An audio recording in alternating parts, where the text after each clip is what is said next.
Hello, what's up guys, welcome to my new brand video. Today in this video I'm gonna show you how to fix enable to install app on your iPhone and iOS.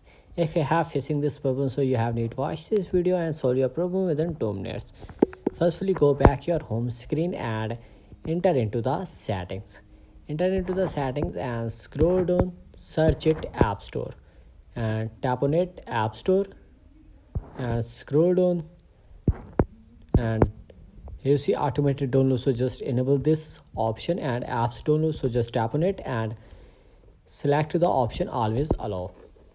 So back one step, again back, and here you see enter into the setting and privacy and security, so just tap on it and here you see location service, tap on it location service and enable the location service option.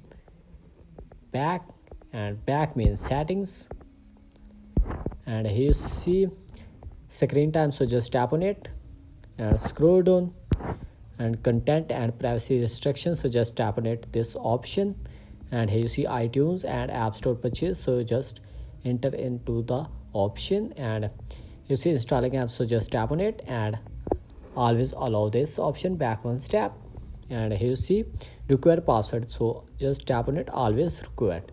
Back one step and check it, your problem 200% solved. If my video was helpful, so like, share and subscribe my channel for other more informative videos. Thanks for watching for my video.